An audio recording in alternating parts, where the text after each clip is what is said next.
আসসালামু আলাইকুম ওয়া রাহমাতুল্লাহি ওয়া বারাকাতুহু। প্রস্তুতি সভা আসলে বিশেষ করে জামাল ভাই যে কথাগুলো বলছে এই কথাগুলোর পরে আর কিছু বলার বাকি থাকে না। তারপর আমি একটা কথা বলি আমার এই থেকে, সেটা হচ্ছে আমরা আশপাশে এখানে যারা আছি সবাই আত্মীয় স্বজনকে ওই দিনের জন্য একটু দাওয়াত দিবেন।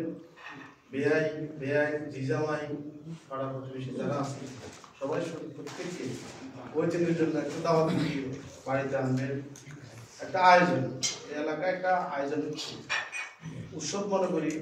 এই সবাই যদি দাওয়াত দেন তাহলে উপস্থিতি ওখান থেকে আরো কিছু মানুষ বাড়বে, পরিবেশটা সুন্দর হবে, লোকানন্দ হবে, বিভিন্ন জায়গা থেকে ওলামায়ে কেরাম আসবে, এলাকার সুনাম বৃদ্ধি হবে।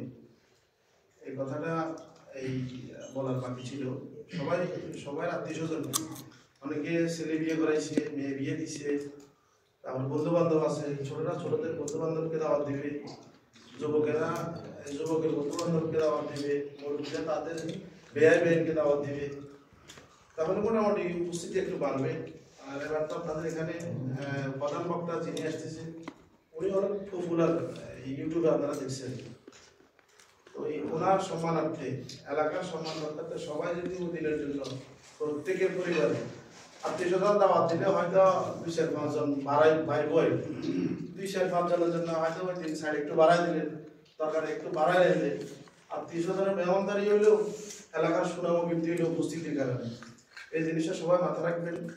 আর ওই দিন এলাকার যুবক যারা আছে তারা মোটামুটি রাস্তায় সময় না নিয়ে মানুষদের মোটামুটি কীভাবে সময় দেওয়া যায় ওইভাবে সবাই এই প্রস্তুতি সভার যিনি সমন্বয় থাকবেন উনি মোটামুটি একটা শৃঙ্খলা তৈরি করে দিবেন। প্রস্রাবখানা, তারপরে হচ্ছে গাড়ি পার্কিং, আলোকসজ্জা, আর এখানে যদি আপনার ইয়া হয় প্রজেক্টর হয়, প্রজেক্টরের বিষয় প্রত্যেকে মানে তার একদিন আগে অন্তত পক্ষে কার কি দায়িত্ব এই জিনিসটা একটু বুঝাই দেবেন। তাহলে আর মাহফিলের দিন ওই সময় তাড়াহুড়ো হবে না, এত ডাকো এতটাই করো, মানে এগুলো দরকার হবে।